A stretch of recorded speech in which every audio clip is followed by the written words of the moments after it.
Welcome back to the Runs podcast with me, Gareth, and with Nicky. What's happening, Nick? You okay? Yes, mate. All good. Good week. Had some good feedback on Tom last week, and we had a meet up Sunday and had a nice long run, didn't we? For your training. Some of us did. No, that was amazing. I couldn't believe it. Massive shout out to a big chunk of Jack runners, a run club down, a social run club down in Swansea. A lot of them made it. I didn't even know they listened to the podcast. They'd never really reached out or anything like that. But a big chunk of them came to share some marathon miles with me and a few others down Swansea Marina Sunday morning. So thank you very much to everyone that came. There were people from Kennelly Striders, obviously with Call and Warriors people. Some of the E3 boys were down running with you. Loads, really. 31 I counted in the photo. Yeah, fair play. When I on a horrible morning, it started out there on the way over. It wasn't vest weather, as Tasker said, but it turned into vest weather because it was nice. Yeah, it was cracking morning, wasn't it? Cracking turnout. The weather, I wore a jacket, wasn't it? A Nike Dry Fit windbreaker. And I was like a baked potato after 4 miles. I was like, I know. This has got to come off. But yeah, we come round and somehow we managed to cut it a little bit short. And we come round to Verdi's and I was on 12.58 miles. And I was like, that will do me today. That's 13 more or less. It was tough. It was hard. But you seemed fine at the end. I know you had to shoot off, but you wasn't like in an hole. You come in decent pace and seemed fine. You know, you was another good miles in the bank. Yeah, I think it was, and this is like always going to be the tough bit of this, but I wouldn't change it. Going out 10 seconds too fast for the first 5 miles catches up with me on mile 6. But what are you going to do, That's just the way it is. And you was with a good group of you now, so it's probably chatting and you get ahead of yourself. And like I said after, it just happens. Yeah. Fair play. I told you, Jack runners, anyone in the Swansea area, they do a 10k on a Tuesday night, so find them on Instagram, give them a shout, and join them if you fancy a 10k run on a Tuesday evening around Swansea. But yeah, business. That's it now. I'm training for a marathon now because next week is 14 miles, which is longer than a half marathon. So that's marathon training.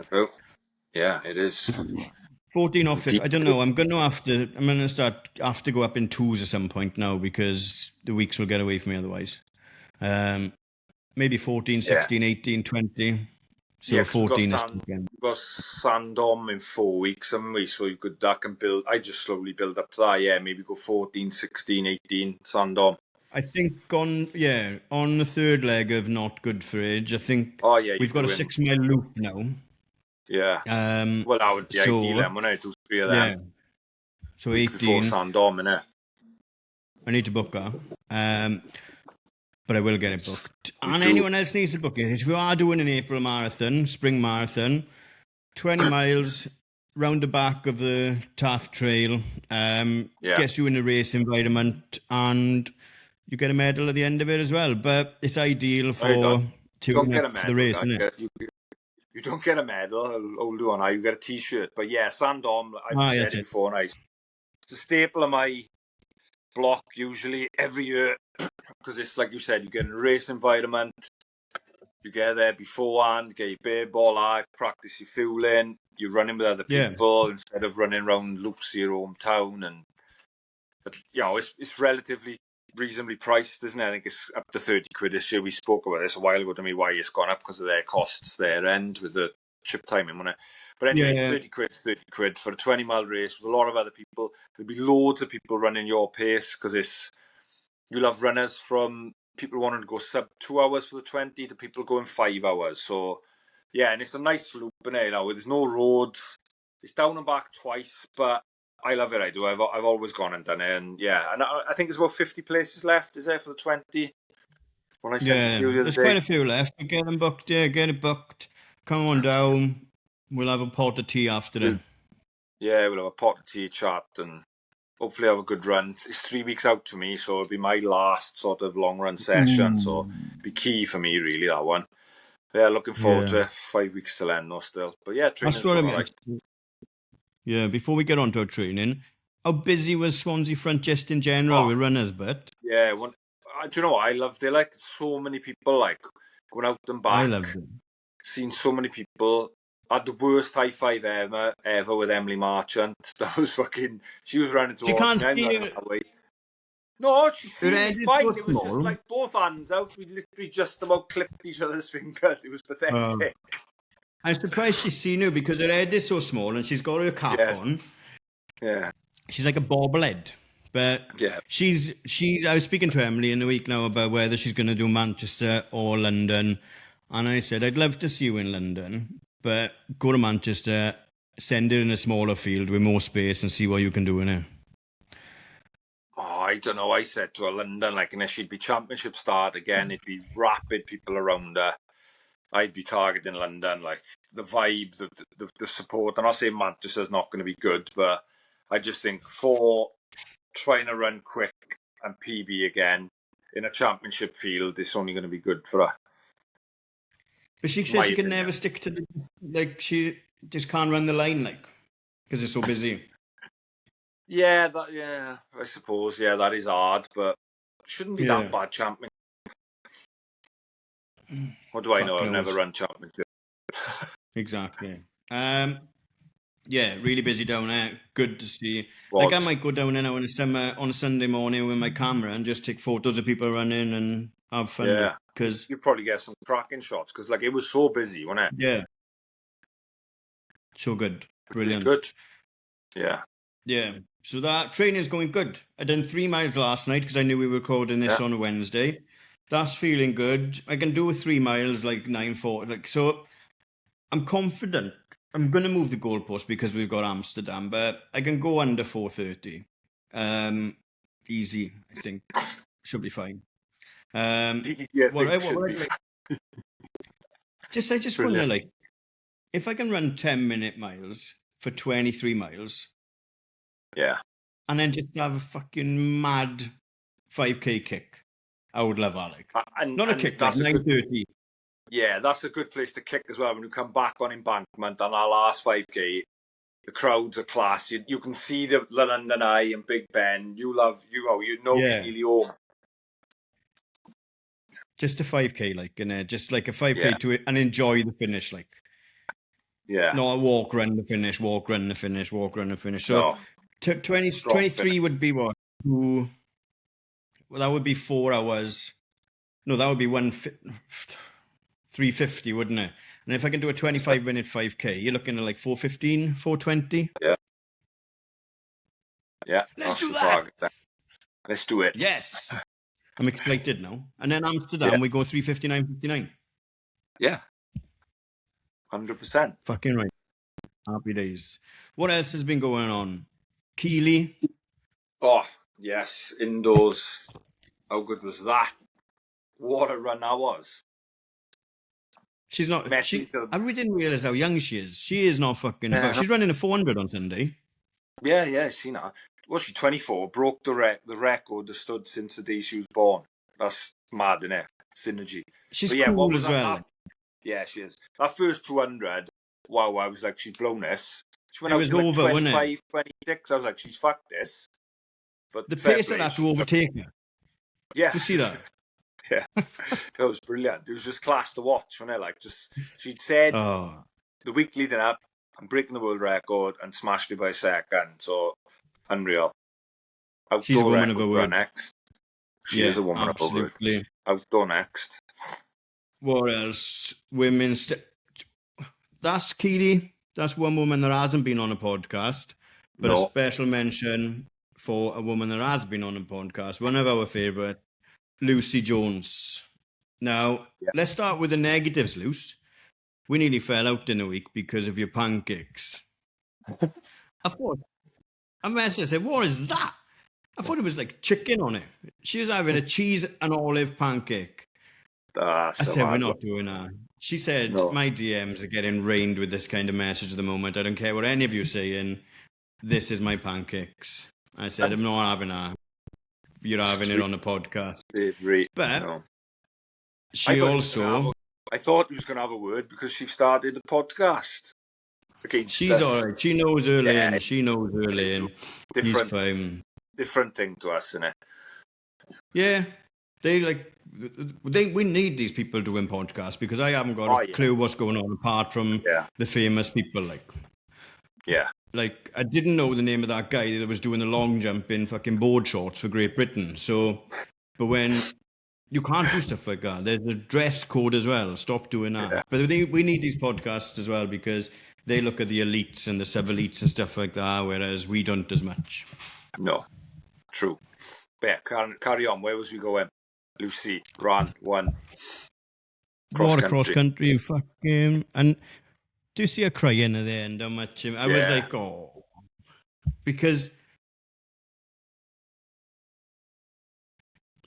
running's never going to mean that much to me. It was mad, like, and she finished it, but she was so happy.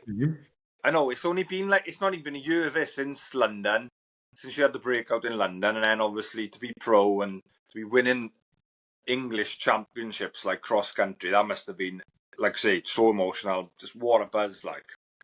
Buzzing for her. Top girl as well. She just needs to sort out her pancake prices. She's got a year to sort it. Yeah. Fuck Instagram at the moment as well. It's doing my head in. Just everyone's just sucking their own cock. It's doing my head in. Like, and all the trends are doing my head in. All the influencers, no people are onto them and trying to post humanized content and stuff like that. I don't believe any of it. Like, no. It was funny because I was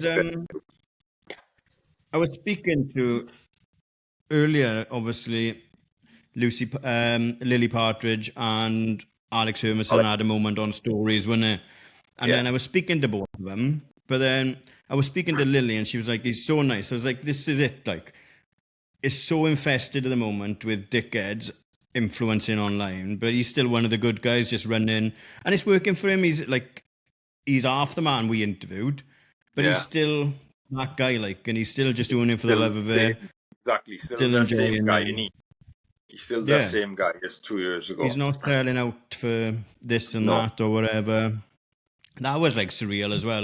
Lily Partridge asking me how my marathon training is going. I'm like, what? Fucking brilliant, isn't it? Like, how class is mad, that? Like, isn't it? Brilliant. Lily Partridge asking me how it's going. Love it. Surreal. Yeah, but Instagram at the moment, all a bit wanky at the moment. It is. That's where we put out all our content, so don't leave the platform. Just keep looking at us. We need less than 100 followers now to get us up to 3,000 followers, which would be mad. Yeah. So if a couple of you third year in this, we deserve, or we should tick over to 3,000. That'd be class. Yeah. We should do it by the end of March, going by the numbers how they usually work, right? But if you all want to go off and make a burner account, because I don't care if they're real likes or not, like if you want to go and make burner accounts and get us up, that is fine.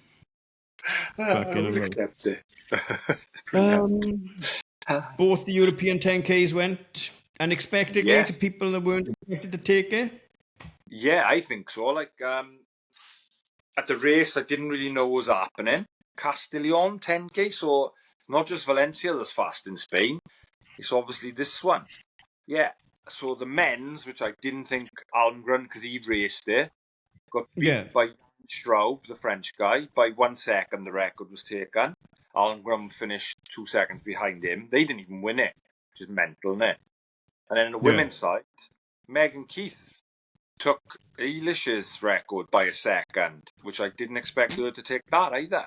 So yeah, that was a mad fast race. So well done to both them, and lowering the record again by 1 second. See, every second counts. That's what we should do going forward now, is every time someone breaks the world record by 1 second, we'll send them out a Let's Talk About Sex t-shirt. Nice. Before we wrap it up as well, there was another incredible run the same night as Keely's. Jessica Hull. Oh my God, that might have been better. It's not better than Keely's, but she just smoked them. Yeah. She nearly lapped some of them. She was closing in on Lapping one. people in the final, like. I know. But yeah, I love Jess Al watching her race because she had a great Olympics, didn't she? And sort of come through there. She did. She just goes for it, doesn't she? Because she holds a 3K record, I think, or was she going for the 2K? Yeah, she just goes for it, doesn't she, from the off. Like, I know this was obviously a world record attempt, so you got to go for it. But yeah, great run again. Absolutely mental. What else is going on this weekend? By the time you've listened to this, Sunday is St. David's Day and the duathlons are going on. Obviously, we've told you all about the one that's going to be in my stig. And then I've been thinking about it all week as well. And I think Triathlon Wales have missed a trick with this by getting everyone to do an event, because you're going to get 4s and 5s in my stig, in Avon, in Port Talbot, in Bridgend, where they should have just maybe brought them all a bit together geographically and said, right, this is your pod. You 4 clubs put an event on you. I think they're going to struggle with, there's too many events going on and not enough people interested in starting triathlon maybe. But I might be wrong, but that's how I see it going. No, it's a good point. You're right, because like I say, we are seeing obviously ones that have been advertised locally, because like all of them are within 10 miles of us, and so hopefully that doesn't happen, and hopefully there is good turnout at them all. Obviously, I'm going to be at the one in my stig on Sunday. You've double booked again, so that's no problem. I can do so this weekend. But yeah, hopefully there is a good turnout from all, and it does get people into it, innit? And hopefully. But yeah, I just think it would have been better done that way. Yeah, it could have been better organised. Maybe one bigger one somewhere, like say maybe Avon or Port Talbot, maybe, because you've got a good pool down there, and then could have run on the front and said like Port Talbot, my stig, and whatever. That's yours. You 3 organise and put it on, and we'll see. And hopefully it goes well, and hopefully it goes well, and hopefully if it don't Triathlon Wales, you can take out and use it next year. That's fine. Yeah, but. Newport Half Sunday as well, and then the running world local one, the City Newport Half. That's this weekend, is it? That's the one I done before, is it? That's the one we done before, a couple of years ago, wasn't it? The one round the city and back up, and then you come back down and you got to cross the bridge. You can hear the finish and see the finish, but you've got to do a loop. That was horrible, but honest to God. Yeah, I didn't like it. I had a bad day. I'd lost my head had gone at that point because I'd lost my last gel as well then. But then the bridge, you can see the bridge, and you're like, oh. Yeah. But that bridge is so far away. You can see people finishing, and you've got to go across the bridge and do another 5K. I think Alec Jenks was finishing, and I'm going like, shit, I still got 5K or 2 miles. But Alec Jenks. Yeah, it's he's I don't know what he's doing. I think he's asked him to come along Sunday, but he had to do a swim first, he said, so he didn't come along. He's probably got a secret race bubbling. He's very quiet, very private. I've heard what he's doing, but I don't know if I'm allowed to say. I haven't heard off him, so I can't confirm or deny. I won't. I don't need him after me. He's need to ask him. Yeah, we will. I'll get in his DMs and tell him we're going to announce it next week if he doesn't tell us. Yeah. So right, that's about everything we've got to catch up, I think, innit? Good luck to everyone doing Newport. Yeah. Couple of boys we know doing it, looking in good shape. Couple of boys doing it. I will say, just a big shout. Josh Pennell is doing Bologna Marathon. The bazooka's out there, so good luck, Josh, with that. New shoes. Random. Who's this? Random one, but yeah, good luck out there. He is the random. He probably found some Italian guy that couldn't race in. He's racing under the name Luigi or something. Yeah, because he don't buy it, does he? No. The guy's never raced under his own name. No. He hasn't got a power of 10 result. But I tell you what, some boys have got some fucking chunky power of 10s thanks to him. Yeah, they have. True. Oh, brilliant. Never mind. Right, shall we take a quick break and then let everyone see this week's episode? Yeah, let's do that. Let's do that. Welcome back to the runs. We have been joined by Mikey Davies. Mikey, what's happening? How are you? You all right? All right, mate. All good, yeah. Thanks for having me on. No, good thanks for coming on. It's always a struggle when, because we always get ribbed for having too many Ponty boys on and stuff like that. So this year, like the big plan is to obviously get more people from more clubs on. But it's watching more people, and obviously we've known you for a while and see more you can do as well. So we thought it'd be a good chat. So hopefully it works out that way, Mike. It's been a few back and forths in there, but we eventually got to it. Yeah. It's my fault, that is, but yeah, it's I because think it was New Year's Day when we first talked about it, and then just didn't pencil in the date until now. I've only now got organised this year, like. Otherwise, I'm just going, do you want to come on? Yeah. And then I forget about booking someone else. We haven't got anyone for next week yet. So if anyone wants to come on, give us a shout. I'm joking. I'll contact you. I don't need anyone in my DMs going, I've got a good story for you. No, I'll pick the people that come on. Invite only. Oh. Yes. But obviously, we always go back to the start, Mike. I want to know, have you always been tall? When did you get tall first? Because that's a big part of it. You are tall. What a start. I am tall, yeah. It was in sixth form, I think, roughly. Bit of a growth spurt. I used to play rugby. I used to play in the backs, in the centre. And then I had a growth spurt, so they chucked me in the second row. Because I was a lot heavier then. I was about 100 kilos. Yeah. And I'm only about 80 now, so... Fucking hell. Yeah. What a glow up. I know, yeah. Just rugby in school, or was it a bit of everything? Rugby, football, when I was in school and into sixth form, and then when I went to uni and I started doing endurance sports then. So early start on the endurance sports as well? Early-ish. It was more weights in the gym after rugby, and then I got a bit bored of that. Just lifting weights, shoving timber in the gym. Oh yeah, it's hard, mate, it's hard. Yeah, it was just, there's no goal, like, you're just pushing weights around and there's no times to compare yourself to.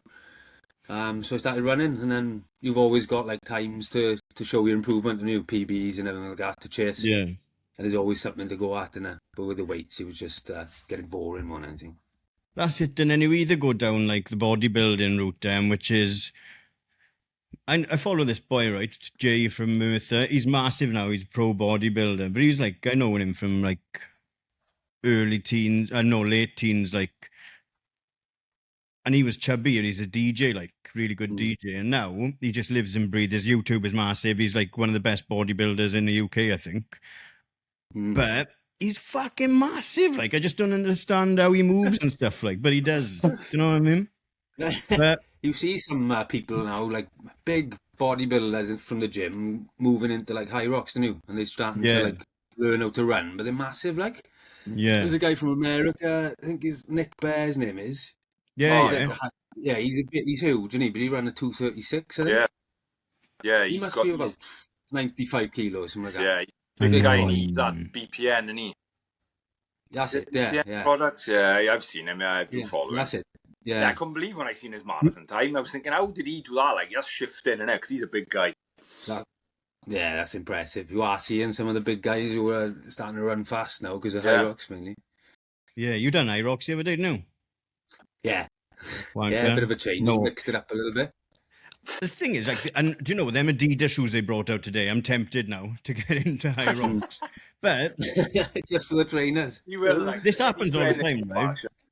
I made fun of it. Guy, I promise you. But if it wasn't for all the branding and stuff like that, I used to love circuits up a sports centre in my stig. But did you enjoy? What was it like? Is it what you expecting? You do a bit of everything anyway, Mike, right? Yeah. What's it like an event like?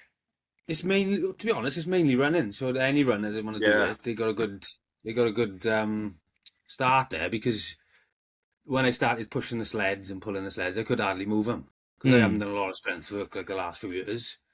But then after 2 or 3 sessions of doing it, I just felt more comfortable. Yeah. But then it was just getting used to running after it's like 180 pushing sled, and then you got to try and run, and it's like getting it right. So as long as you do a bit of specific work and take out a bit of the running, it fits quite well. Like, good to do in the off season, I think, because it is a bit of strength as well. It's good for the muscles, ligaments, and everything to have a bit of a break from the bashing on the roads. Thank God, I'm landed. I've got 2 marathons this year because it stops me dabbling in the forbidden field. Like. What ones you doing? London and Amsterdam. Right. Yeah. So I don't know why I'm doing it, Mike. But you know, I'm quite enjoying it. In London.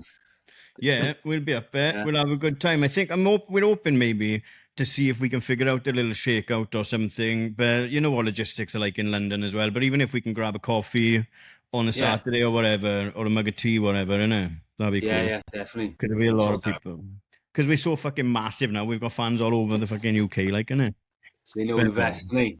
Yeah. So university, you start... Yeah. It's mad. Uni. So you started dabbling in running. Mm.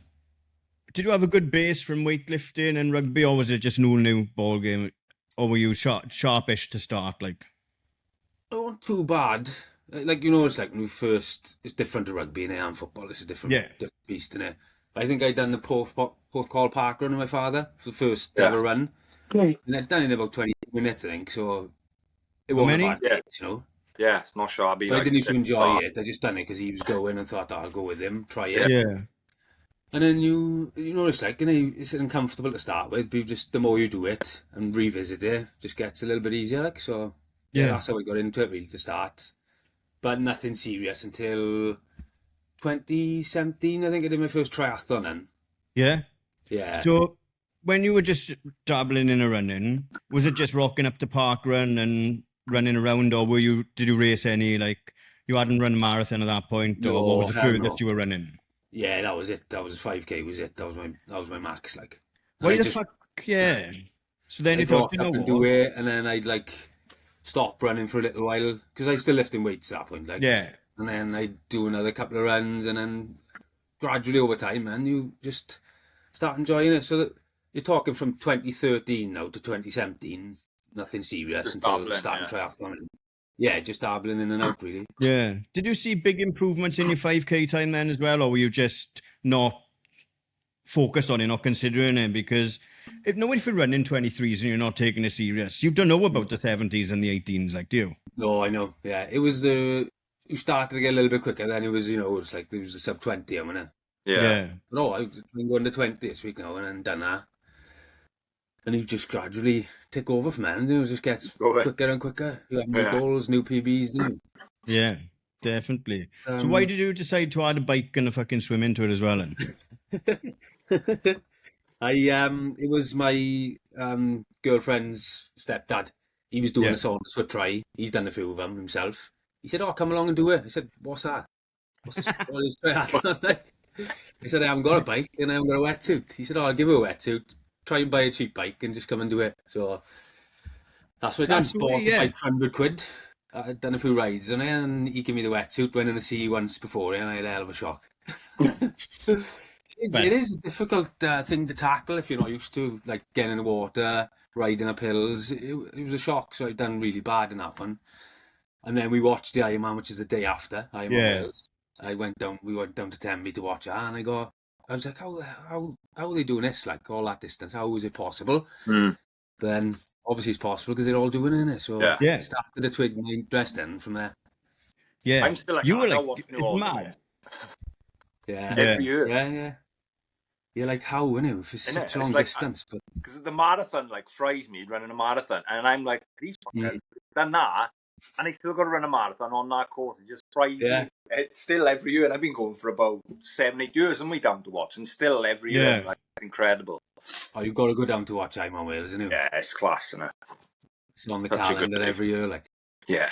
But believe it or not, I'd done my first marathon in the Ironman. I hadn't done a marathon. Loads do. I don't understand it, like. Loads do, yeah. No. So it was, yes, so you don't get scared, innit? So you don't know what's coming. Well, it was just like, yeah. It was, I hadn't really, like, didn't really think about it too much. I went to watch, and then before I know it, I was signing up for the following year, 2018. I know. You shouldn't be able to. You shouldn't take your Apple Pay, credit cards, or nothing with you to watch Ironman Wales. Like, no way to pay anything. So many do it. Leave it in the house. Yeah. No, now we can see where you've gone in triathlon. It's mad because your entry into triathlon is pretty much a parallel with mine, Nick, isn't it? Yeah. Because I was fucking about as well. I had a bike for Christmas, a Townsend Beartooth maybe, for 130 quid because I knew I was doing it that year. The night before, we done Sleep When You're Dead Sprint, the first one. Yeah. And we went in, I call it the Dog Beach, the one on our side down Aberavon. Yeah, that's what I swim. That's what I do all my swimming, isn't it? As soon as I couldn't put my feet down without my mouth being above the water, I had a panic attack. Like, I just had to watch the boys doing laps. And I still went, and I told everyone about this triathlon. I'm doing triathlon, look at me, I'm fucking mad, I'm class. And I thought, I'll have to just die, because I can't pull out of a triathlon now, right? Go on your back and just put your arm up in the air. Yeah, I could have took 25s with me and smoked them on the way around the amount of breaks I had, but it's mad because you've stayed in it and look at what you've done, and I pulled out of it, and I'm not saying I would have been able to do what you're doing as well, but you stayed in there, and you're not fucking about on 100-pound bikes anymore. You're not swimming those times anymore. But it's been a massive growth for you over nearly 10 years now, hasn't it? Yeah, pretty much. In and out. Yeah? What do you mean by in and out? A bit of a hiatus where I went travelling 2018. Yeah. 2018 until COVID. And obviously COVID, and there was no races going on at all. And then I think Mike got back into it in 22 and properly. But before the travelling and COVID, there wasn't, anything serious. And it was just, Ironman was, when I signed up, it was just doing it. Yeah. And then it was progressive, like, I could probably do it in 13, I could probably do it in 12, it's like, pushed it to, I went 11, 17 in that 2018, but I was a complete novice to the sport, I'd say. Yeah. Do you think going in as a novice and blind, it's more fearless as well? Yeah. The more you do the, not scarier it gets, but the more worried you are. Do you know what I'm trying to say? Like, yeah. The more your times come down, and the more, not responsibility, but the more pressure. And only from your phone, it's mad, isn't it? And you turn up to races, and you're expected to podium in them, and people just expect you to do well, don't they? You feel that pressure, then, like. I'm glad I don't have to worry about stuff like that, to be honest. But you've just got to focus on yourself, and you can't think about any of that. You just turn up to a race and do the best you can on that day. That's all you can do, innit? Yeah, exactly. So when you went travelling, COVID, you didn't go full slob, obviously. Were you still active, just not triathlon training, just back to weights and back to running wherever you could in different countries and stuff, having a look around, like? Yeah, me and the wife were just going to gyms and doing the odd run here and there, swimming in the sea a little bit, but you can't do anything serious out there. No. Currents, tides, you don't know us about that. So it was just, casual exercise, keeping active, I'd say. Hiking, we done Everest Base Camp and stuff like that. So it was an active travelling experience. Yeah. So, I mean, it's even madder because if we rock back up in 2022 and 2026 is just tucked around, you've come on like mad in 4 years. Was it a switch when you came back and thought, right, if I'm going to do this again now, I'm all in, like I'm doing it? Yeah. It was because I came back in COVID. You couldn't race or anything, but you could chuck a turbo in your bedroom and go hell for leather, couldn't you? Yeah. So that's what it was. If you wanted. Trained like an idiot for a few years in COVID, just indoors mainly. Bit of, running outdoors, but there was no races, so you didn't really know where you were.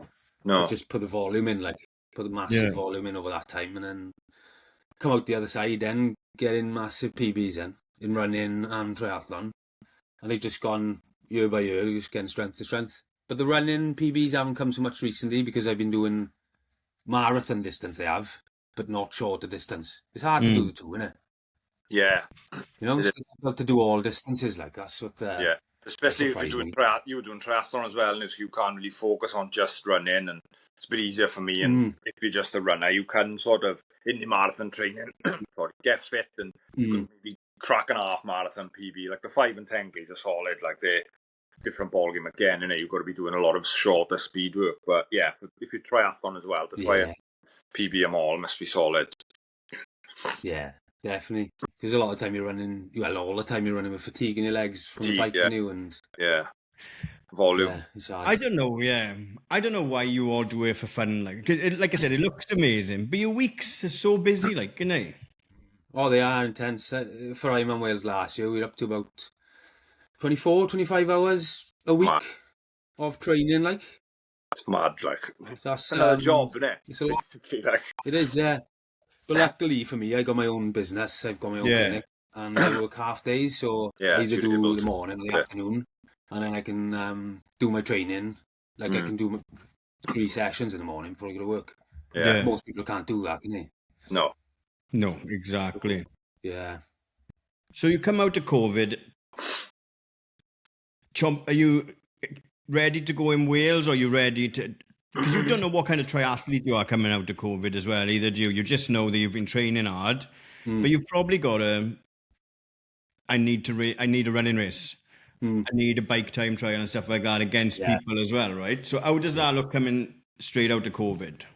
It was, I think 2022, it was Ironman Wales. I just signed up for that to give myself something to train for. And I didn't actually, sorry. I signed up for Swansea half Ironman. It was the first year they did it, so I signed up to that. And then training was going really well for that. And then in that race, I got a spot for the World Championships for 23.5 Ironman distance. And that's the one Aled Jenkins came to. He did that one as well. Aye. We both went out for that. And then after Swansea, I think it would have been July, August time, I seen a place going for Ironman Wales, a charity place. I wasn't intending on doing it. But my training was going so well, I was doing enough volume. Gareth was coaching me at the time, and I asked him, I said, what do you think about signing up for Ironman Wales? It is only in a month or 6 weeks, I think it was. And he said, well, yeah, we can chuck a few long sessions in over that. You'd be more than capable, like. So he said, go on, let's do it. He put a plan in place for me, signed up for it with 6 weeks' notice, and then took a corner slot then in Wales. So I went an hour quicker than I'd done it in 2018, Nancy. I went to 10:22, I think it was then. Took the corner slot then for the following year, so I had the double world champs then. Yeah. How the fuck do you do that, though? Like 6 weeks out, 7 weeks before, you're not even thinking about Kona, you're not thinking about Wales or anything like that. Yeah.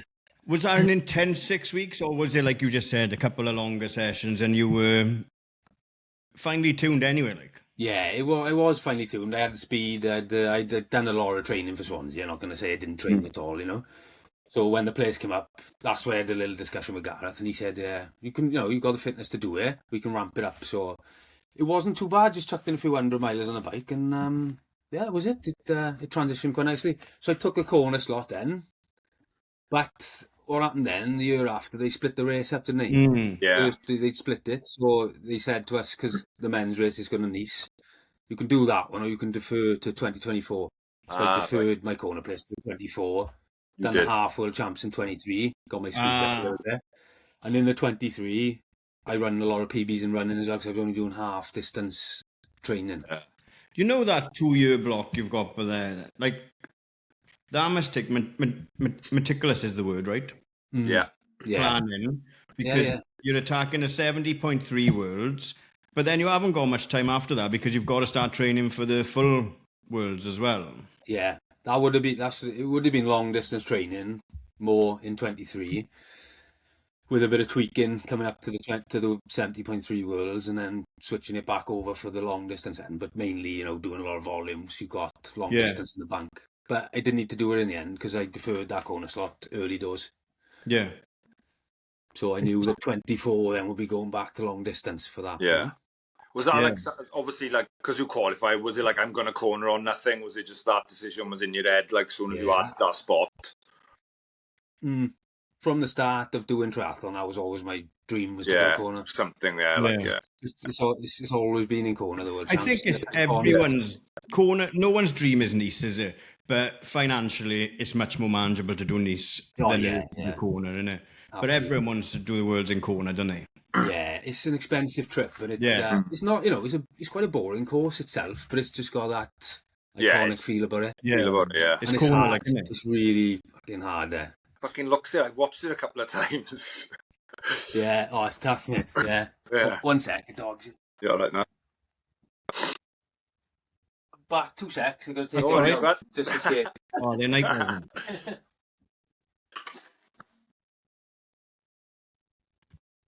Corner, like. Yeah, I reckon I could qualify for corner. You reckon you could? What, backstroke, fags, smoking? Backstroke, yeah. That would be... Rollerblades. You'd have to have rollerblades. Sorry, Matt.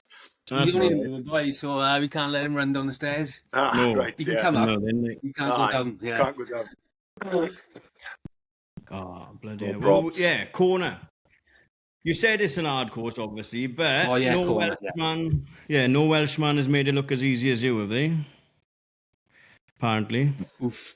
Well, I don't know about that. That was a tough day. I was mate. Yeah, that was one of the toughest days in my sporting career.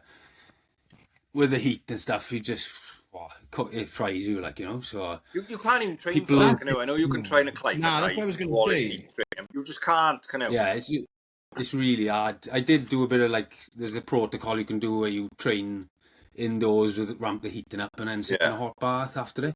Yeah. It's not same, was it? Saunas as well after training, but it's not the same as when you're at the energy lab and you can feel the heat rising off the floor and you're running in it. It's different ball game altogether. You're in that heat as well. Like, you can do all that prep, of course you can, yeah? But it's still cold when you go to the practice in the morning, like, you know, it's still cold when you take a dog for a walk down the beach. Yeah. When you get to Kona, you walk out the airport doors, I imagine, and it's in your face, and it's that heat. You won't believe it. Yeah, it just knocks you out. Like, because Fionn came out and joined me when I was out there. She couldn't come for the whole trip, but she met me out there. Obviously, she does a lot of running, so she got off the plane and came to meet me. Went straight for because I was quite fit at that time, and we went for a little 10-miler. And we ran into the hottest part of the course, and she was like nearly passing out. Mad. You can feel the heat because it's black, like tarmac on the road. You run on a highway. You can just feel the heat rising off. You look into the distance; it's all blurry. Oh my God! You can see the heat coming. Yeah. It's really does cook you. Savage, like. What's that like on your tyres and stuff like that? Because they must be slowly but surely melting away on a bike course as well. Yeah, well, the pressure, if you put them up too much, it can blow, I think, because of the heat. Yeah. Yeah, it's just, but it's really smooth, so for biking, it was quite nice. Smooth, rolling, not too many hills, but the heat starts to kick in and hit you. Towards the end of the bike, you're starting to think, right, feel a bit dehydrated, but I got a marathon coming up. You start to think like that, and you're just thinking, am I all right, Burr? Yeah. And then you just start running. It's just hard to explain until you're there, until you're in that heat. And yeah. We'll get onto your diet, obviously, and stuff like that. But what was your diet at the time of Kona? So yeah, it's coming into 23. I switched over, so I was low carb. Wasn't carb free at that time. Yeah. But definitely on the low end. So I didn't want to do it with zero carb. I didn't want to risk if there was any potential benefit of using carbs in the race. Yeah. Didn't want to be out in Kona and risk anything happening there. So like, I had a chat with, you didn't want to do anything out the ordinary, I suppose. Yeah. So I had a chat with my the nutritionist who helps me, Richard from the Keto Pro. Yeah. He's helped me a lot. He's helped me loads. So we had a discussion about how it would be best to fuel out in Kona. So decided that taking a bit of carb on the bike wouldn't hurt. But what do you mean by for people like me? What do you mean by a bit of carb on the bike? So you're talking about 40 grams per hour. That's quite low then, isn't it, really? Yeah. That's considered low in triathlon, yeah. So high carb, well, they're pushing out up to 200 grams an hour now. Yeah. On the bike, which is crazy. It's massive compared to 40, isn't it? It's like 40 times the amount. Fucking mad. So it was just to kind of, because I'd done a lot of training with zero carb, using the 40 would, on a race day, probably give you a bit of a benefit. But I was training really low carb, low to zero, and then on race day, then chucking a bit into, like I said, 40 grams an hour just to give me that boost on race day. But not being over reliant on them. Yeah. So you're training your body to utilise as fat for fuel, which in aerobic exercise is predominantly fat that you use for fuel, not carbs. Yeah. Yeah. I'm gonna have to take your word for that. But what about on the run? So then you just water on the run, then or it was electrolytes. I take a few of those. I put in when you get off the bike, you can put stuff in your transition bag. So in that bag, I put a little bottle of ketones. Yeah. So ketones is like a powder that Richard does. You can add it to your water. So I add that with electrolytes, and that was in T2. So I carried that for the first half of the marathon. So I just sip away at that in a little soft flask for the first half. And then I was without it then, so I used it all halfway point, and then I had to take their electrolytes on then. Yeah. And that's when I started to feel ropey. Yeah. I had to stop a lot to put ice down, because in the heat. Yeah. It was just going as well. I'm sure we must have been tracking you, or you must have spoke about it on your story or something after it as well, because I remember that vividly, just melting away like. Oh, honestly, I was starting to see black dots in my vision, and I thought something not right. That's not good. About 10 into it. Oh, I weren't, and they were getting bigger, so I thought, shit, I have to do something about this. It's got to be the heat. Stop. Chuck loads of ice on my tri-suit. Got a little plod going again, because I was shifting, like I was running sub 3 pace, which I thought I could have maintained for the full thing. But until you get out there and you get in that dehydrated, heat exhausted state, things change quickly. So I thought if I'm not careful here, it could be a DNF on the cards. So it was ice down the tri-suit, carried on then, a couple of water over the head and stuff. And I was taking the odd mouthful of gel and then chucking them, not the full full. I wasn't used to doing that, so I'd have a little mouthful, throw it, and just see how the gut reacts. Give it 20 minutes, see how you feel, and then if you want to, take another bit. Because in the heat, it puts your glucose regulation out. Well, everything, your whole regulation of your body goes out the whack. So your blood glucose can drop, even though I'm used to doing it. The heat just made the glucose drop, so I was having to take a little bit of gels on at that point then. The thing is, at that point, Mike, you like, at what point throughout that race do you know you're on for a time, like, and then that's transferring over into the run then as well, because you're seeing black spots, you've got to hydrate, but at the same time, like you said, you're shifting a sub 3 pace, you're on for a fucking groundbreaking time.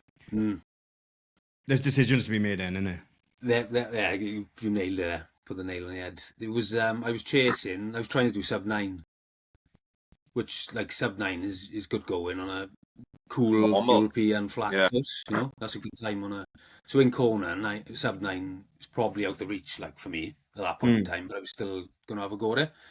But then I also knew that the Welsh record stood at 9 hours 13 as well. So that was target B.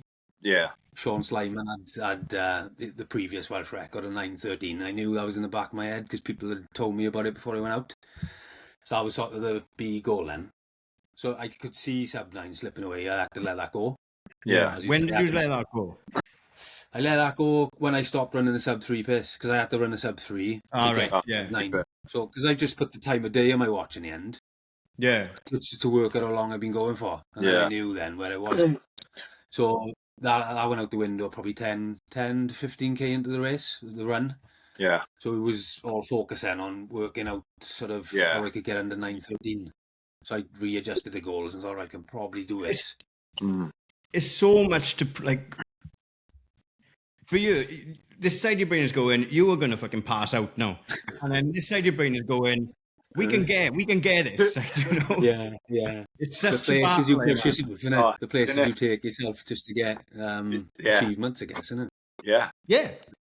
But it had something. All it is, isn't it? It's an achievement. It helped to, like, occupy my mind, though. Something to think about. Because if that was out the window, you're likely to walk, and then when you walk in, you're likely to sit down. Once you start that road, it's mad. It really helped me to just keep on focusing on that, and it's mad. Letting my splits drop too low. I know in a marathon, like, the mass that goes on in your head is mental. It's just nuts, isn't it? But it is mad though. That then keeps you going, and, like, if I just hold on this long, and then let's see where I go for this long. It's mad though. Like, the mass in your head just becomes mental. But, like I say, you're breaking it down all the time. You're breaking it down. You stop and thinking about the pain. And not all of the pain, but you know what I mean. The attention shifted to, in the end, it shifted to, right, how slow can I go here now? Just to get under that 9:13. So you're calculating, working out, but your brain glucose is dropping, so you can't think straight, can you? No. It's fucking mind-boggling when you think about, like, I can't fathom that business end of the race, like, but it's so impressive as well, like, isn't it? Oh, yeah. That was one of my greatest achievements, I think. Going up that last hill, working out, if I get to the top of this hill, I can get over the top and I'll be all right, because I knew it was downhill into town. Yeah. But I was Do you have looking minutes in the bank coming over then? Or was I it... didn't have much, but I knew I had 2 minutes in the bank, roughly. That's plenty in there when you come over the brow, like. But when you think of a full eye, man, the 2 minutes, it's nothing, No. is it? But as you say, when you're in that finishing straight, it's nothing then. But if you look at 2 minutes over a full eye, man, it's all, isn't it? Fine margins, like. Well, that can be lost in a transition, I suppose, couldn't it? There's something like that. Mm. You see how long some people take. Yeah. You must have just got over that line and fucking... Oh, it was great feeling. It's just euphoria, isn't it? Yeah. Just felt amazing. You were fucked as well, though? Or are you less fucked now because you racing? Goalby is still amazing, you know? I'm not taking no disservice. I struggle with word and stuff, innit? But you've taken the edge off a little bit as well, and you're not coming in fully spent if you'd carried on pushing that. Yeah, I can imagine if you've seen it in the women's race last year. Yeah. First and second place, Lucy Charles and Taylor Nick both conked out, didn't they? And the girl who was coming third then won. Yeah. So that's what would have happened if I'd gone for the sub-9. I would have been in the hospital probably. Yeah. That's where I was going. And as you said, I had to make that decision in my mind and just, right, that's gone. I had to let it go. Otherwise, I'd be health comes at an expense, doesn't it? Yeah. But that's the decision that Charles and Nib have made by there as well, because they are doing the exact same maths and everything as you, but they've gone, fuck it, I'll try and send it, like, innit? Yeah, they've tried to send it. There's a bag at the end of that for them as well, isn't it? So it's more desirable for them to send it, obviously. Yeah, absolutely. In professional sports, isn't it? That's, there is stuff on the line, and there's money, prize money, sponsors, all that. Like, so they have got to put himself in all, and to definitely be the best of the pros. Yeah. So after that, then, is that when you decided to go full no carbs at that point? It was 24. Yeah. I was cutting down slowly. So I decided in 23 when I met Rich from the Keto Pro. I decided, like, after going to one of his talks, I'm going to give it a go. When I went in, I was actually vegan. Yeah. So I went to his talk as a vegan. That's a big switch for you, isn't it? Yeah, it was massive. Because I went to see him doing his presentation. I was like, oh my God, it's actually like, I need to look into this. Like, there must be something in this. Something in it, yeah. Because there are athletes out there who do it, but not many can talk about it because a lot of them are sponsored by the sugar companies. Yeah. So they've got that sort of thing holding them back.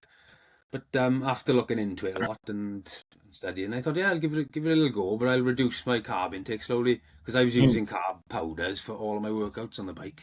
Of course, That's what I thought I need to do, and I know from a health perspective that sugar isn't healthy. No, I think we all know that. So I thought I'm doing this for my health, for performance and health. So if I'm consuming all of the sugar for all the workouts I'm doing, potentially jeopardize my health a little bit. So I thought, I'll come away from the carbs and try to train as low as I can. Yeah. And do as good as I can by going as low as I can rather than doing it the other way around where people are trying to push as high as they can with the carbs. Yeah. To see how that makes an impact. So I think exploring to see how low you can go on it, really. Yeah. Was my way into it. As you were trying that then, did you notice a positive or negative effect in the training, or was it the same? So I done it over the winter of 2022 into 23. So it was an off season, so I didn't really have a lot of races planned to see, because you don't want to be doing it if you've got big races coming up. That's that's a real red flag. That is trying to change your diet massively. Yeah, massive. And when you've got a big race coming up, because you do get worse. As you said, you do lose performance when you transition. And this is one of the main reasons that people think it doesn't work for them. Because they try it. They try it at the wrong time. Your performance gets worse. Yeah. You don't feel great either when you make a big change like that. So the performance tanks, and they think, "Oh, this is not for me," and you just and they don't try it properly then. Because if you're gonna try and transition, you've got to give yourself at least a month or two, I'd say.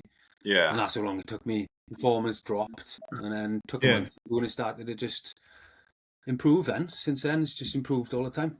And that's like two good points. Obviously, the time you try it, and also giving it the duration as well. Because you could have given it a month, gone, it's not working. You've seen that dip in your training, and just gone straight back. You need to give it.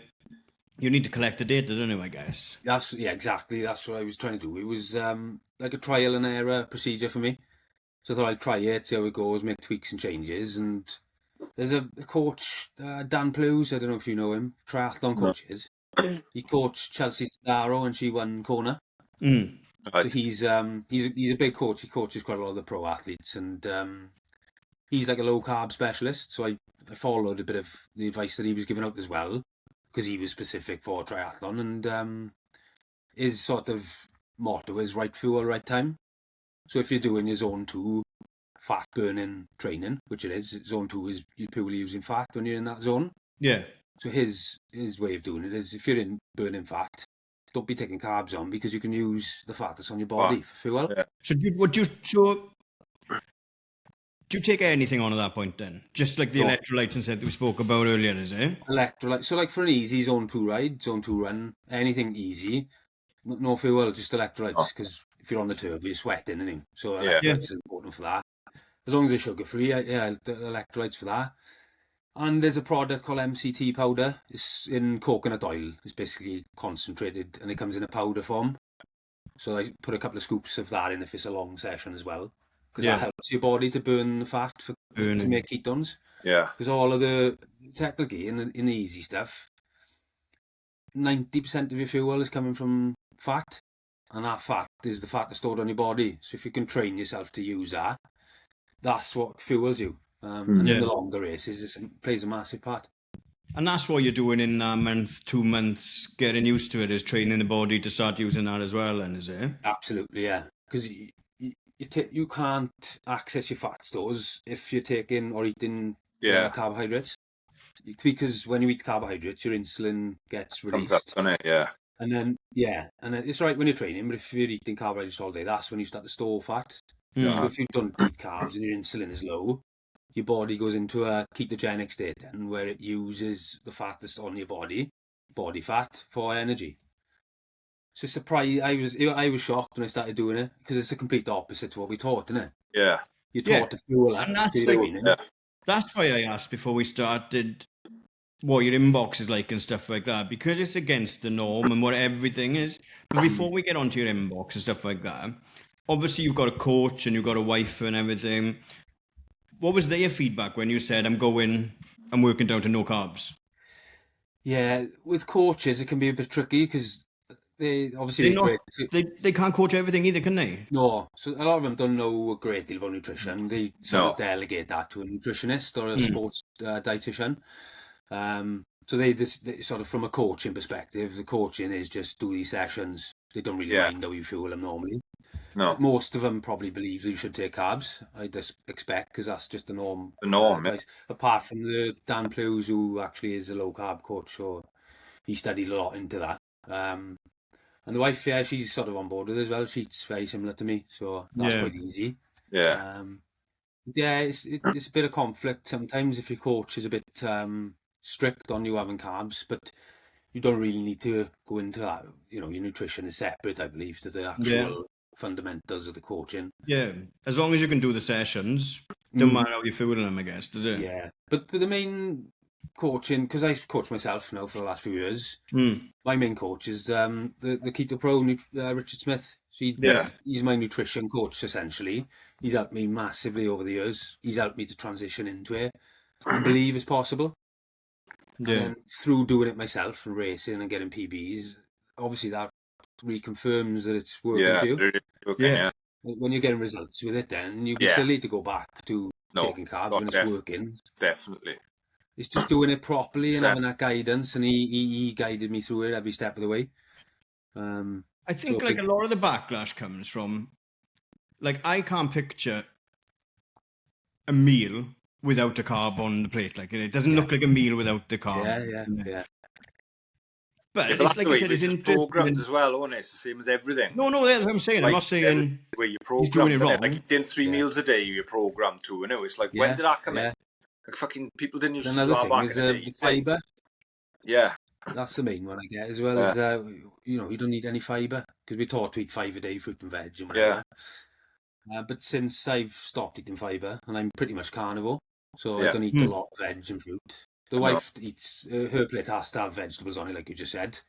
So she's very pro-vegetables at the moment. But I'm happy, I will eat them if they're on there sometimes. Yeah. But I'm happy to have a plate of ribeye. just to play. Yeah, that's what I was going to say. Like, another concept of it is it's an expensive diet as well. But it does it have to be diet? No. What I do is I don't spend a lot of money in the shop anymore. I spend all my money with the butchers. Yeah. But I don't often buy ribeye. I buy chuck steak. So chuck steak is like a third of the price of ribeye. Yeah. So, you can buy quite a lot of it. So I spend about 60 odd pound in the butchers a week, but I don't spend hardly anything in the shop. Yeah. And I freeze some of that, and with a bit of, we get chicken thighs and lamb from the shop sometimes. So that bumps it up. But like 60 odd pound a week on the meat. But I don't buy any processed foods. I don't buy takeaways. No. Don't drink, don't smoke, So I'm not spending money there not either. spending anyway, The amount you train, you'd go through not far off on a protein powder and all the carbs up and everything as well, like. Yeah, absolutely. And like you said, I'm not buying the carb powders either. Not buying gels. Gels can be expensive as well, like. But don't fucking start me off on that this week. Oh my God. They've just bumped up loads, like, but I can't change my diet now. I'm too close to London, so I'll have to... don't make any changes now. But London, so where we were going there was transitioning with it, and fully zero carb now. Last year was Newport Marathon. Yeah. Didn't carb load, didn't have breakfast, didn't take any gels on during the race. No gels. What was the last thing you ate then? The night before, steak. And just steak or eggs? Yeah, or... steak. It might have been steak and eggs, but I think it was just steak, to be honest. Might have been minimal vegetables, and I do like some Greek yogurt after I've had evening meal as well. Yeah. Were you a bit nervous going into the race as well? A little bit, yeah, because I'd never tried it before. No. Yeah. And the problem with it is there's no one to ask about it. That's so it. There are people doing it. There's a lot of people doing it. There are not a lot of people doing it who are running like 2:36, 2:30. So there's no one actually for me to ask. And I've looked online. I've looked high and low for it. There's no one running. There's a gap in the market for you, Mike, isn't it? Well, that's why a lot of people have approached me about it, because when the proof's in the pudding, you've done it. That's it. Yeah. They do ask then. So like you've got to put yourself out there, achieve it first, innit? And then you can help other people to do it. Yeah. But for me, I didn't have that help. I had to design the blueprint essentially. Yeah. With the help from Richard from Keto Pro. We sort of went through, how can you do it without because there's gels there, innit? Like if I felt I needed a gel at any point, I could have taken one. But I thought I'm going to go into it with the intention of doing it without any gels at all, just to see if it's possible. See if the body can do it. Yeah. And it surprised myself. I ran a negative split in that race as well for the 2:37. Yeah. So the second half was quicker than the first. Yeah, quicker, like that's faster. Do you know because carbs is so like contributed to weight gain as well, isn't it, and bulking and stuff like that? Is managing your weight harder now as well, or not? No, it just naturally sort of settled the way it needs to be, and I eat when I'm hungry. I stop when I'm full, and then I eat again when I'm hungry again. Like it's intuitive eating. And your body knows how much food it needs, so I eat steak until I feel full, and then I'll stop and eat it again. That's normally like 6-7 hours after that, and I'll eat again. But it's with a massive training load, it's getting the fuel in is very important afterwards. Eating a lot of protein and fat to get that fuel in after you've trained. But I do a lot of my training fasted in the mornings. Yeah, it works really well for me. Like. And did you done well on a race day? Going in with, because everyone believes in carb loading, and everyone does it. And you try and get rice pudding out of his hand the morning of a race, but he'll rip your arm off.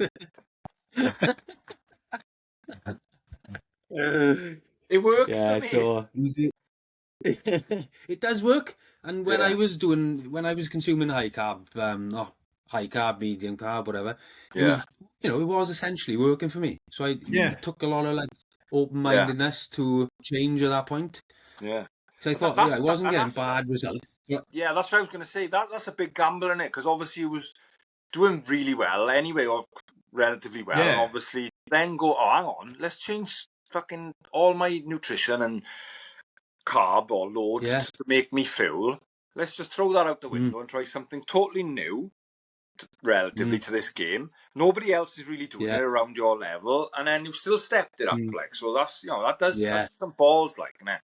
Fair play. Yeah, It was being open-minded, it was, and that's the main thing that kind of, and then seeing if it worked. It did work, and then persisting with that path, I guess, to get further and further down. And the longer in time that you do it for, the more your body is adapted to upregulating the systems and using the fat that's on your body for fuel. Not, I'm about 4-5% body fat. Not, there isn't a lot on there, but apparently for someone 5 to 6% body fat, they've still got 30,000 calories, I think it is, something like that, to use. If you're adapted to using it. Yeah. So you can go all day. You can go all day on it. But you can go all day. It depends where the intensity is. So when your intensity is, your heart rate is really high, when you go in towards the anaerobic, the body does prefer glucose then. So if you are going flat out and your heart rate is like through the roof, there's an argument that is the time and the place to use the glucose then. And you've done Wales carb free. What about Wales then? Was that carb free? I'm on Wales then, yeah. Newport Marathon was in the April. Yeah. And then I'm on Wales in September. Some shift hours, wasn't it? Yeah, that was a big one as well. That's another high point of the career. But in between that was I'd done a race for Great Britain in the half Ironman distance out in Spain. So it was Newport, then that race, and then Wales. So I did the half one for Great Britain. I did that carb free as well. Yeah. That was 4 hours, just over 4 hours of a race, so it was longer. So it worked on. I got on the podium in the age group for that. Came third. And then after that one, we had another discussion and thought, right, for Wales now, is it worth going low carb or zero, trying zero for it? What was the conversation with Richard? Richard Smith. Yeah. So he helps me with all the nutrition side of things. He's helped me all the way through it. And we decided, like the same conversations we had for Kona, it was better to put a little bit in. Whether it, I never know. Would I have done better without it? I don't know. Yeah. No, you don't have to know, innit? You never know, like, so. I did put a little bit in, as I said, on the bike, but I think I had used hardly anything on the run. Don't count, does it? Like the thing is, how long were you on a bike for? Bike was about 5 hours 20. You're still doing less on the old bike than the others are doing in it, and there's no right or wrong, is it? No. But you're still doing what the boys are doing in an hour in the full, and the girls in an hour in the full bike. Exactly. Yeah. So if you're looking at 40 grams per hour, it's rough 30 to 40, I think we used. So times that by 5. So that's 200 odd grams, say, for the whole bike. Don't use anything in the swim, and I didn't have anything before the swim. So, yeah, what is it, 200 grams for the full bike, and some of them are, they reckon, the pros, they are pros are up to 200 on the bike. Yeah, 200 per hour. I don't know how that's possible to put that through your body and then try and run after it. But crazy numbers. Again, I think, everyone has a different opinion on this, and we never really know. But, they are paid by sugar companies to say, and precision hydration, Morton gels. They like their athletes, Red Bull as well, to say that they use high amounts. So athletes like myself will copy them because they are top of the game, aren't they? What they put online, everyone is following, and they're all copying that advice. Yeah, and I reckon a lot of them I see with like when they running these ultras and they drinking from a Red Bull bottle, there's probably not fucking Red Bull in that. There's probably just normal water or electrolytes in it. That's on the bike as well. They pour the water over it. They film the whole Ironman. They pour, so you're not going to pour electrolytes and carbs all over you. No. If it's plain water, they lose it. But and then when you watch the run section of the Ironman, it's interesting because they follow the lead the whole way now, and you don't see many gels being taken, but they all say they take 100 grams. Take an eye under, And I watch nearly every Ironman. It's on YouTube. I watch it all. I'm obsessed with it. I watch it from the start and then try and watch all the run. They pour water over their heads in the aid station. Have a quick sip. They may take 1 or 2 gels, but I don't think that it's up to the numbers that they say. But never mind. That's just that's marketing, isn't it? Yeah, it's marketing too, isn't it? And they are paid a lot of money. You can't blame them. They paid a lot of money by the companies. That's all they get. You don't get a lot of prize money, so that is that's where their wage is coming from, essentially, isn't it? Yeah, socials and sponsors, isn't it? That's what they need to be working on. And they're social, they need a social. Because you see it now, like in running, Dewi Griffiths is the best in Wales, like, but other people getting his deals because he's not on YouTube now. Yeah, and he hasn't got a massive fault because he doesn't do the vlogging and stuff, does No, he? he doesn't. Yeah. He's not bothered. bothered. He just wants to run 10 miles an hour and 10 miles a night. Exactly. So Yeah, go lambing in between, like. Go lambing in between, yeah. And then smash up the 209, didn't it? Yeah. I know. But that, your run leg this year in Wales was fucking ridiculous again, wasn't it? Yeah, I was hoping to do quicker. I thought I was in sub 3 shape off the bike. Mm. I ran that pace for halfway. I come through an hour and a half for the halfway point of the run. Legs crumbled then. I was in third at that point, I think, overall as well. It's a fucking bastard of a running course, good. It? Yeah, it's a killer, mate. The hills, the uphill, innit, and then the down kills your quads. Yeah, both. But it was all going. I had the same thing happened again as it did in Kona. It was sort of like, I'm gonna have to let these few people took over me, and I was like, I tried chasing them for a bit, but you just can't do, if your body's not going to allow it on that day. You just can't do it, can you? No. So I had to sort of settle it back down to a pace where it could maintain me in, like, I was in 6th place then, I think it was. And I knew Dale Lambrick was at the top there, and he said to me, look, you're not going to gain on the leaders now. You're not going to make a podium. It's not possible. So he said, just maintain a good pace. And the guy behind you is quite far back. He's not going to catch you. So if you just maintain a good pace, you finish strong. Times were irrelevant then. I had sub 10 easily because it was 9:48. I didn't have anywhere else to go in terms of like Welsh records or anything. Yeah. I could have gone for 9:45 maybe, but I just chose to take the foot off. That's on you though, isn't it? That's you against you, that is at that point. Like, it's ego. But you need ego, obviously, in it. But it doesn't matter what you do over there, as long as you hold up 6th. There was a slight battle going on for the guy. He overtook me to put me into 6th, and I could see who he was, and I could see where he was. So he was within reach. He was a French guy, I think he was. And I later found out after talking to him, he was an ex-pro, so it was his last, he was a pro triathlete before. Yeah. He'd come to the end of his career. I think he was in the older age group of me, so it was his last race. So I had him to chase down, but I kind of give up the ghost up. I thought it wasn't worth it. I thought I'd just slow it down a little bit and enjoy the finish of the race. Yeah. Not come over, crawl over the line just to get 5th instead of 6th. Yeah. Yeah, that's it, because other times you're not enjoying the finishes, are you? As much, like, because you're in fucking hell, like. Yeah, absolutely. You're thinking of all the ways you can get out of the race, you know. Can I pull up with a bad hamstring just to get out of it? That must be hard in Wales, though, because everyone knows you, like, done it in Wales, and every bend you turn is, come on, Mike, go on, Mike. And I love watching triathlon because I love watching and cheering everyone on. But everyone looks at me like they wish I would just drop dead. I know they don't, but you're like, come on, man. And you're like, you didn't know, like, appreciate it. You do appreciate all the support. It's just sometimes you are so like your body's so dependent. You got nothing back. You got nothing to give back. You can't say anything all the time. I noticed, like in a marathon, you look up, someone say, "Come on," you just look up. You can't even open your mouth, like. I had Matthew Varane then running alongside me with a video camera. Yeah, he was running with me for a while. That's enough to pull out of the race. He kept it going. He kept it going for a good 5 or 6 minutes, like. And I was trying to speak at the start, and all I had was "I love this game." That's all I could do. I'm surprised he had time, but because he had about 47 fucking SIS bottles on the way home. Mad guy.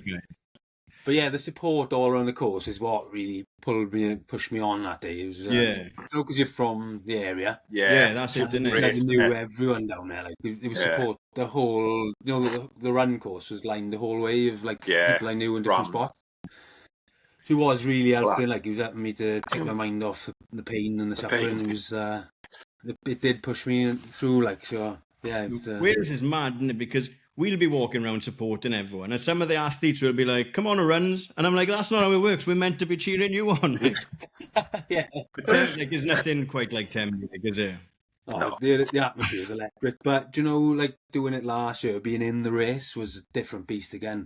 Yeah, because everyone was like, "Oh, you're in third place. You can catch the guy in second. He's slowing down. If you carry on your times, because they're looking at the tracker, they're like, just maintain your speed, and you'll catch him in the next 2K." And then he was like, someone else was up the road then, and he was the Welsh athletes as well, because it was a Welsh national championship race. Yeah. So whoever came first out of the Welsh athletes on that day in I'm Wales is the Welsh national champion of 2025. So that was on the line. Yeah. When I come off the bike, I was still a little bit back from... There was 2 Welsh athletes who were up the road in front of me. It was Sean Slyman and Joe Holt. Joe Holt, the professional biker, basically. He's an animal on the bike. He went past me on the bike at the let him go. So then it was always like, Sean's just up the road, keep chipping away. And I think, Kyle Blackmore as well. He was up in front when he got off the bike. But after a couple of laps, then I'd caught all the Welsh ones. And then I was, as I said, I was running in third place, like overall.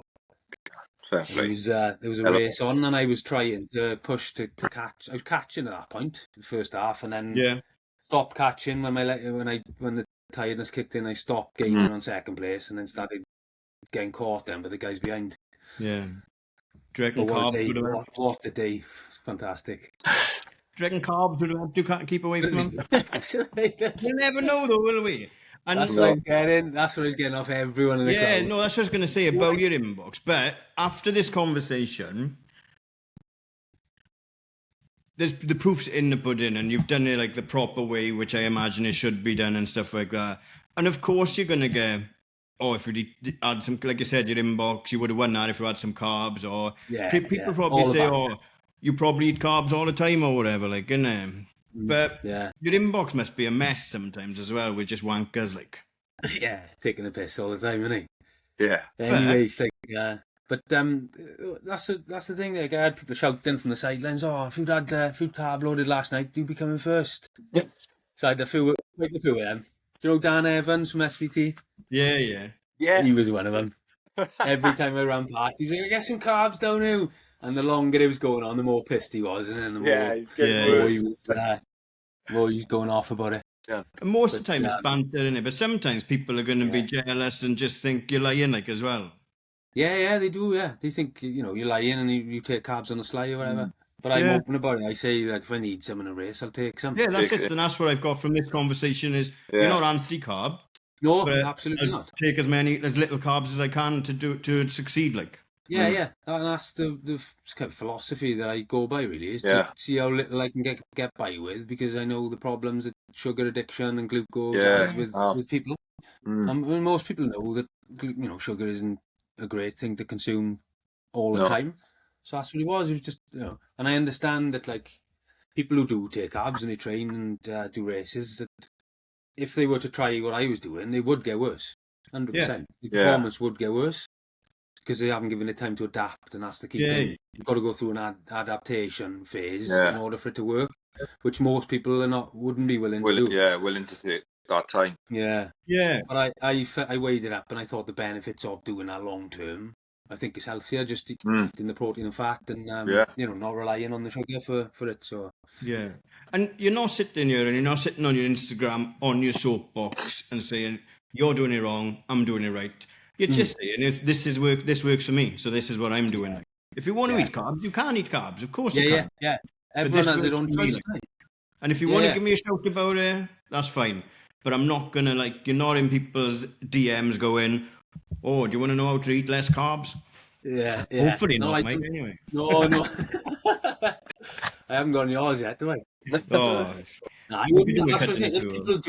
people are interested and do approach me, I'll always be happy to help. I'm helping quite a few athletes at the moment now who have decided that's what they want to do. So if anyone is interested, and they message me, and I do offer a bit of help, and got a little WhatsApp group going now. Of sort of keto athletes who are trying to do it, and it's getting really good results. Like, if they are willing to go through that phase of the change phase, they do get. I haven't seen many who haven't got results with it, apart from the ones that don't break through that initial discomfort. Yeah, and they just waste a month of everything, because they don't.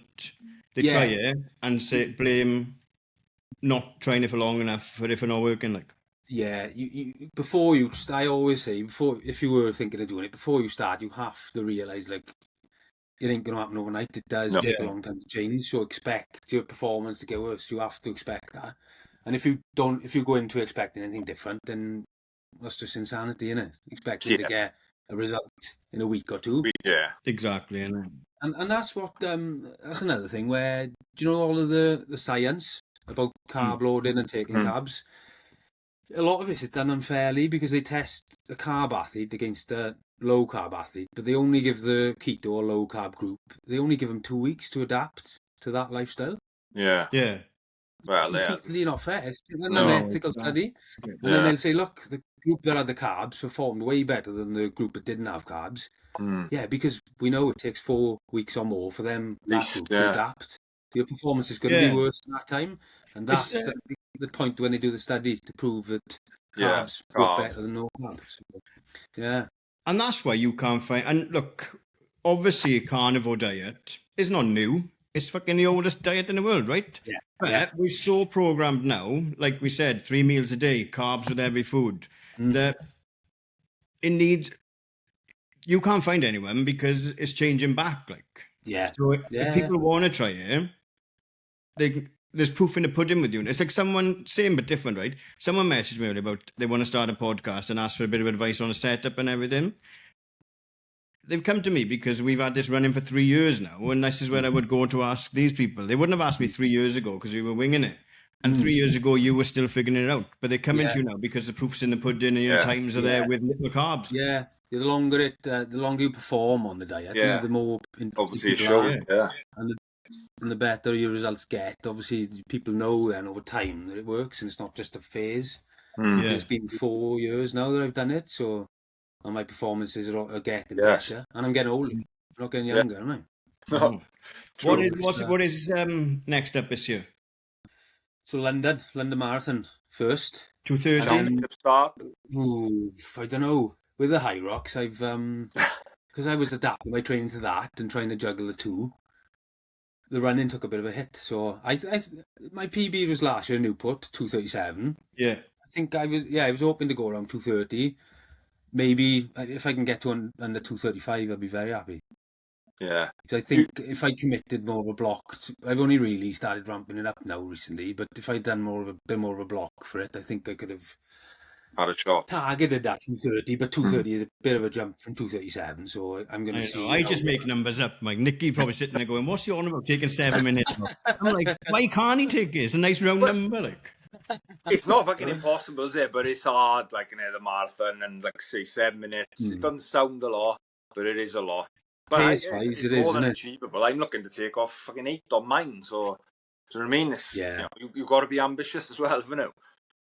Yeah, well, your running's come on a lot, isn't it? Yeah, the last year, like I plateaued for a few years, and last year then I seemed to have a breakthrough again. It just you smashed me in the Richard Burton, didn't you? Oh yeah, you was fucked from Wales. I'm not taking that, man. I will take it on the day, you know. But, he was taken off in Burton, you know. Scalp's the scalp, mate.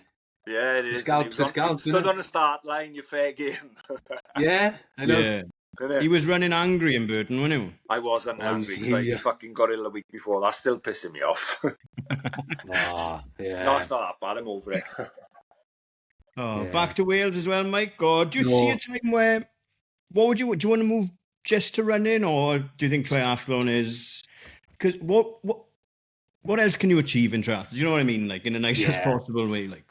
Well, the next step for me, if I was to pursue it, would be to go pro. As a pro triathlete, but for me, is it like I've weighed it all up. Chiropractor as well, but this it would interfere with the running your own business and stuff. So you have to put more time into it again. It's like, and then you've got, like I said, you've got to ramp up the socials and you'd have to do more of that. Pro triathlon, like I don't think you gain a lot from it really. You may get a bit of sponsorship off companies, but if you're a back-ender pro, and if you don't need it, who's going to put sugar? Who's going to sponsor you if we don't need it? But I know.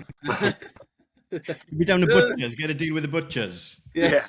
That'll be my only option, mate. Yeah, half a fucking cow every week. Exactly. Half a cow. Yeah. Yeah, absolutely. Actually, talking of butchers, there's a cracking butchers in my Stig. Maddox Henry, yeah. I see him all the time. Comes up on my Insta all the time. He does the like, oh, look what we can get for $1,000. I'm like, $1,000? Where am I putting all that? We've got a fridge freezer there. Yeah. Half a cow, innit? Yeah, half a cow chopped up into this. Looks class, mind. It does look fine. Does look nice, doesn't it? Just need to buy a chest freezer. Yeah, put it in. Exactly. Freezer. Yeah, definitely. Yeah. And empty all the bodies out of it, what? Well, no, that's it with golf. Mate, I know.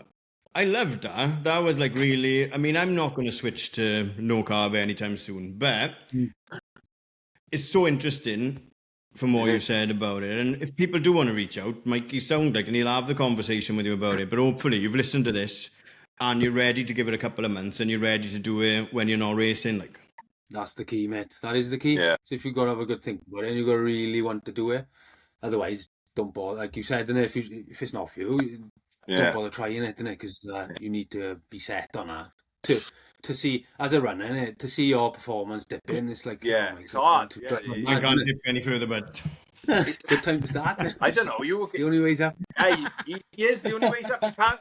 Manchester, he's training much more for London now, so his time is only going to go down, innit? So it is going to be better this time. Oh, yeah, well. No, I'd be fine. I'm joking.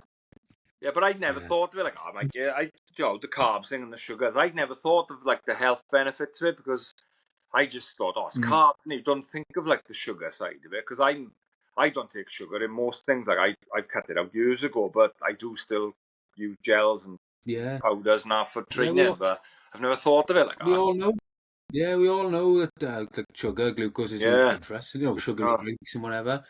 The main cause of type 2 diabetes, obesity, is the main driver of all them diseases in the world. So, it's not a good thing to consume, but we do eat it, don't we? So, yeah. Happy days. Right, Nick, have you got, I don't want to keep it too much longer, Mike. Have you got yes, no, maybes, Nick? I have, but... Do you know how this works? So all you got to say is yes, no, maybe. It's quick fire. And if you're going to say 50-50, that's a maybe. That's a maybe. Yes, no, or maybe. Yeah. Yes, no, or maybe. Yeah, yes, no, or maybe. Come on in. Strava PBs.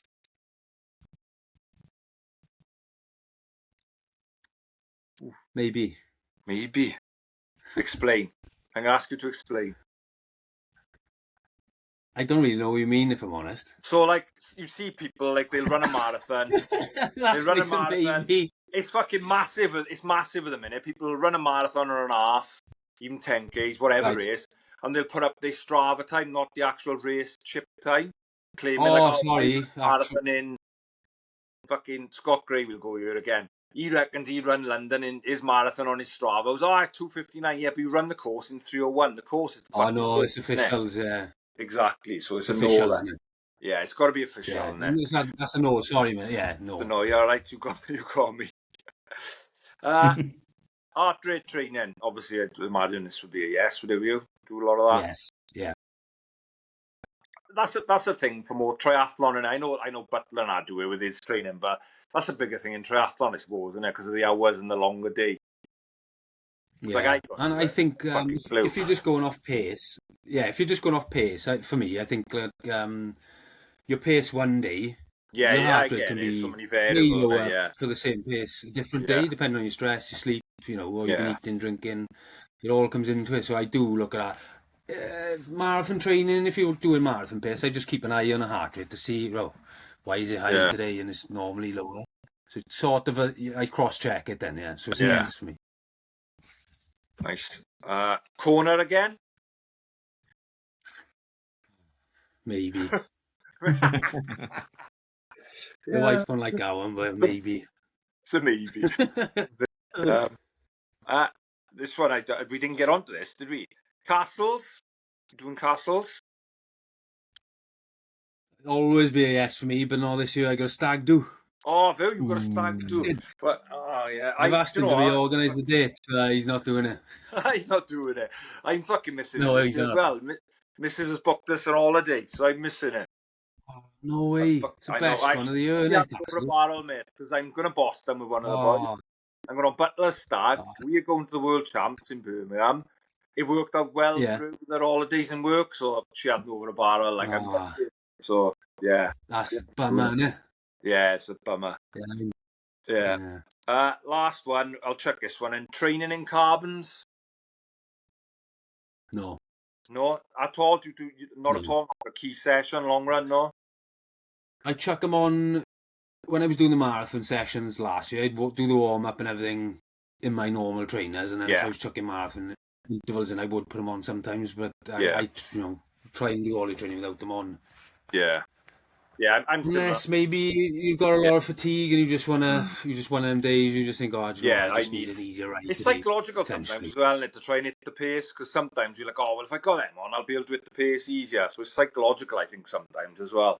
Yeah, but I think the bulk of your mileage has got to be in every day, isn't it? Yeah, got to be. Because otherwise your legs are not going to feel a benefit on the day, and you're going to become weaker from wearing them all the time. Absolutely, yeah. Agree with you. Happy days.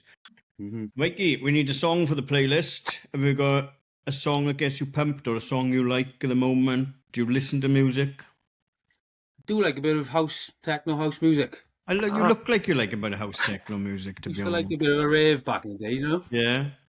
So if I'm on the turbo, I'll chuck a DJ on house DJ techno music. Yeah. Anyone in particular? Chris Dassey's one of my favourites at the moment. Probably only heard of him, but I don't know. I have used him, but only because I like Stussy clothes, and then I had to deep dive and realise it's not the same person. Like, no, he's like a house techno DJ. But when I'm on the turbo, I like a bit of a high BPM stuff to get me going. Yeah, fair. Yeah. Do you like films?